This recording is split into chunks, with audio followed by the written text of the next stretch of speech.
All right, you guys. How many of you know about Peter and the Wolf? Okay, that's good. Maybe you learned about it in your school music classes or something. All of the different characters in this story are represented by different instruments. If you didn't know that, in the orchestral version, Peter's theme is represented by the strings of the stringed orchestra. But in the band version that you'll hear tonight, you'll hear that theme being played by the band. Who knows what instrument represents the cat? Any idea? Audience? The clarinet. All right, you'll hear the clarinets play the cat theme. How about the bird? What do you think instrument? A flute. That's a pretty obvious one, right? And then there's a duck in the story. What do you suppose represents the duck? Yeah. The oboe. Exactly. Good job. All right. And then there are some hunters that appear later in the story. And what represents the hunters? Who knows what those are? Well, the percussion, the big kettle drums in the back row. Yep, you're right. All right, and then there's the big bad wolf that's represented through the French horn section, and it's just kind of a really neat way of pulling all these instruments together and telling a really neat story with them. So let's begin. Are you ready for this? It's not quite as scary as the last one. Once upon a time, there was a boy called Peter, and his grandfather lived in a cottage with a garden surrounded by a high stone wall. Outside there was a great meadow, and beyond the meadow a deep, dark forest. Early one morning, Peter opened the gate and went out into the big green meadow.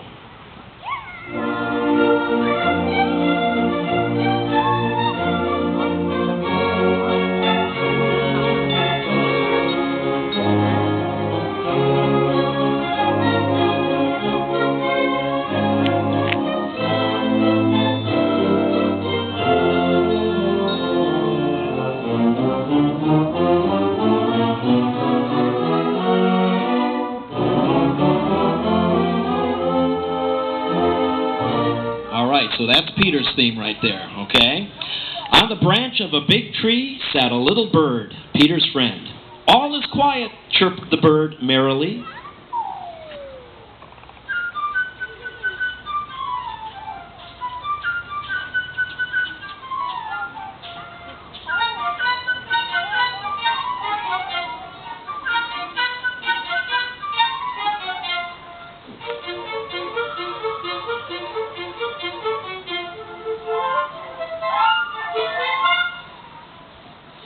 Soon a duck came waddling around. She was glad that Peter had not closed the gate and decided to take a nice swim in the deep pond in the meadow.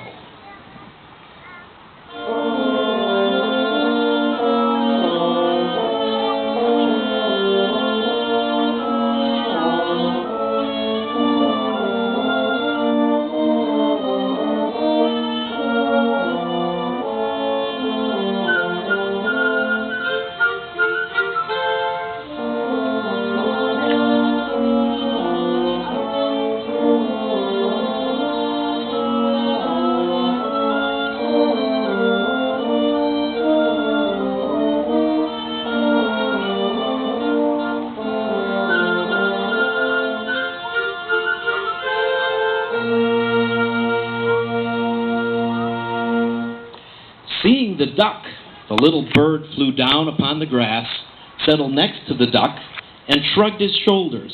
"What kind of a bird are you if you can't fly?" said the bird. To this the duck replied, "What kind of a bird are you if you can't swim?" and dived into the pond. They argued and argued, the duck swimming in the pond and the little bird hopping along the shore.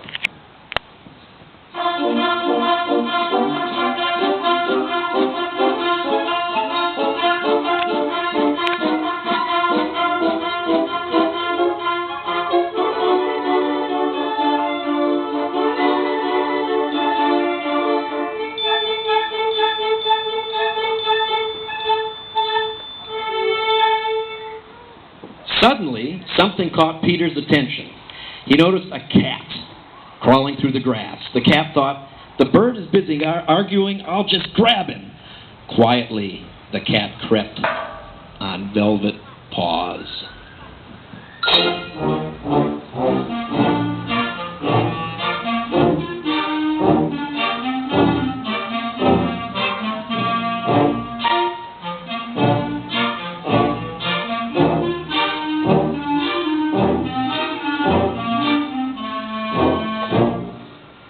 "Look out!" shouted Peter, and the bird flew immediately up into the tree while the duck quacked angrily at the cat from the middle of the pond.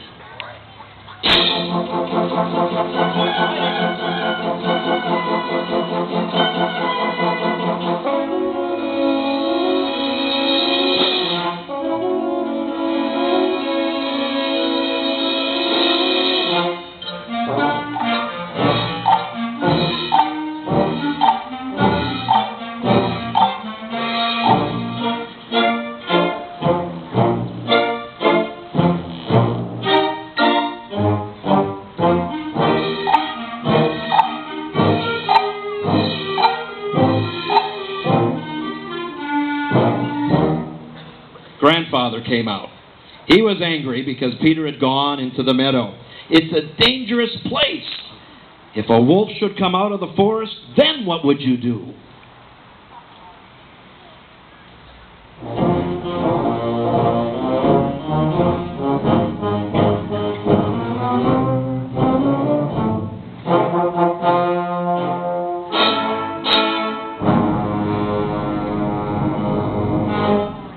Peter paid no attention to his grandfather's words. Boys like Peter are not afraid of wolves. But Grandfather took Peter by the hand, led him home, and locked the gate. No sooner had Peter and his grandfather gone than a big gray wolf came out of the forest.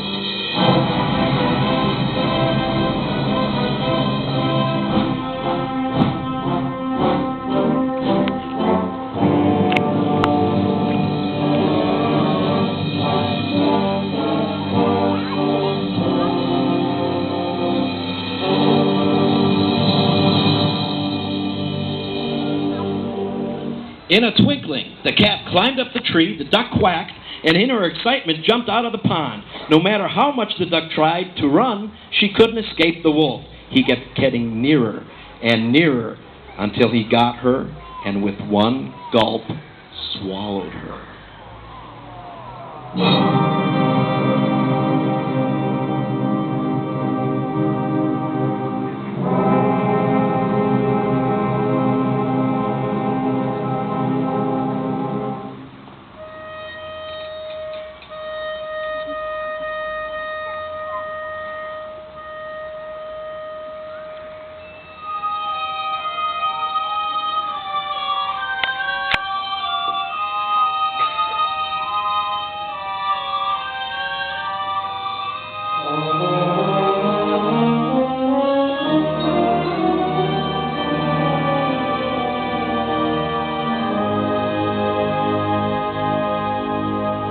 And now this is how things stood.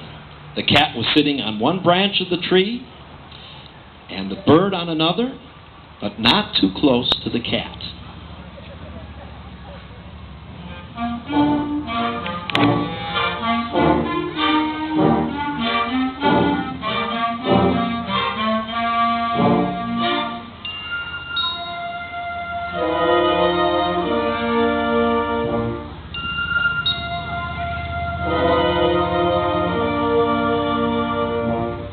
While the wolf walked round and round the tree, looking at them with greedy eyes.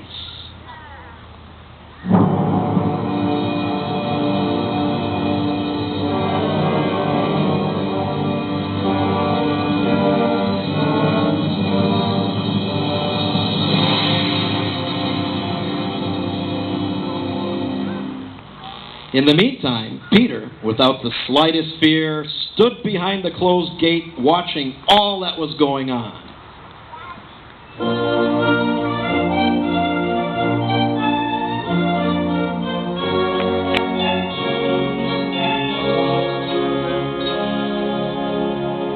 Peter ran home, got a strong rope, and climbed up the stone wall. One of the branches of the tree around which the wolf was walking stretched out over that wall. Grabbing hold of the branch, Peter climbed over onto the tree. Peter said to the bird, "Fly down and circle around the wolf's head, only take care he doesn't catch you." The bird almost touched the wolf's head with his wings, while the wolf snapped angrily at him from this side and that. How the bird did worry the wolf! How he wanted to catch him! But the bird was too clever, and the wolf simply couldn't do anything about it. Meanwhile, Peter made a lasso, and carefully letting it down, caught the wolf by the tail and pulled with all his might.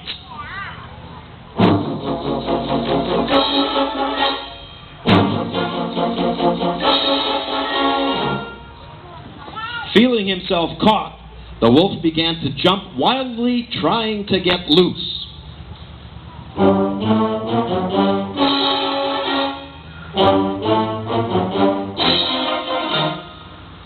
But Peter had tied the other end of the rope to the tree, so the wolf's jumping only made the rope around his tail tighter.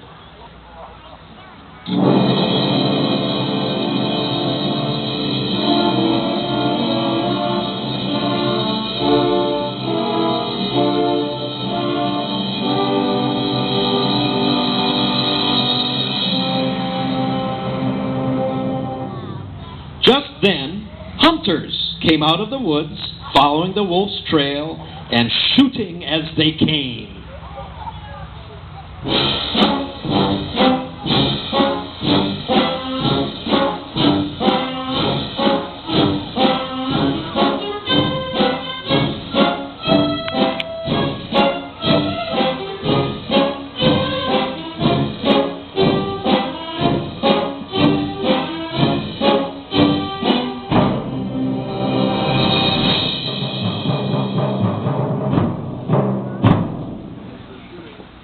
But Peter, sitting in the tree, shouted, "Don't shoot! The bird and I have caught the wolf. Now help us take him to the zoo. That way we won't upset the PETA people."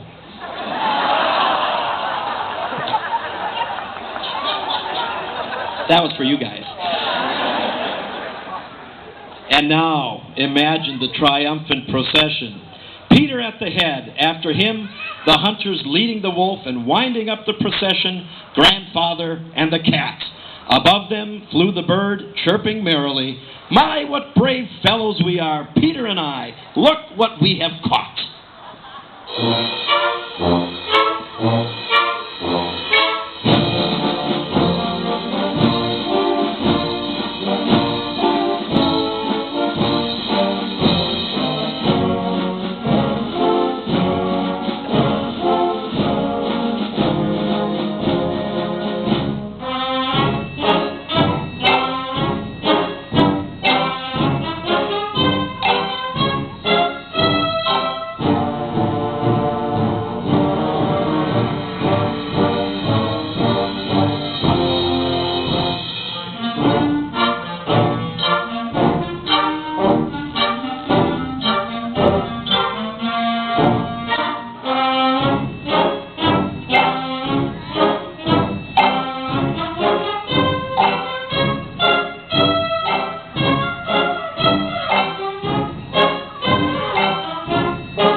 And if you would listen very carefully, you could hear the duck quacking inside the wolf, because in his haste, the wolf had swallowed her alive.